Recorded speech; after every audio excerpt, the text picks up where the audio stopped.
ఇవాళ సాయంత్రం ఏపీకి రానున్నారు కేంద్ర హోంమంత్రి అమిత్ షా. రాత్రి 10:20 చంద్రబాబుతో అమిత్ షా భేటీ కాబోతున్నారు.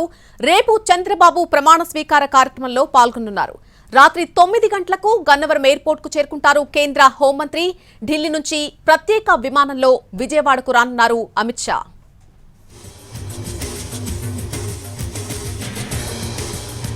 అలాగే రేపు చంద్రబాబు ప్రమాణ స్వీకారంలో పాల్గొనబోతున్నారు ప్రధాని మోడీ. రేపు ఉదయం 10:40 గన్నవరం విమానాశ్రయానికి రాబోతున్నారు. 10:55 ప్రమాణ స్వీకార వేదిక దగ్గరకు చేరుకుంటారు. ఉదయం 11 గంటల నుంచి 12:30 వరకు వేదికపైనే ఉంటారు.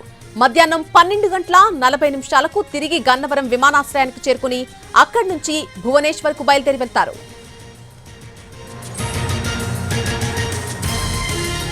ఇక గన్నవరంలో ప్రధాని కాన్వాయ్ ట్రయల్ రన్ నిర్వహించారు అధికారులు. రేపు చంద్రబాబు ప్రమాణ స్వీకార కార్యక్రమానికి హాజరు కానున్నారు ప్రధాని.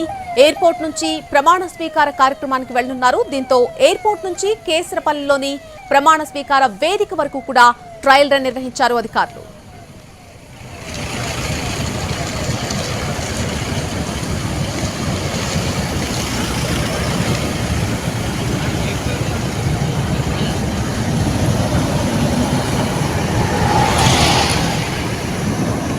చంద్రబాబు నాయుడు ప్రమాణ స్వీకారానికి ఏర్పాట్లన్నీ కూడా ముమ్మరంగా సాగుతున్నాయి. రేపు 4వ ముఖ్యమంత్రిగా ప్రమాణ స్వీకారం చేయబోతున్నారు చంద్రబాబు.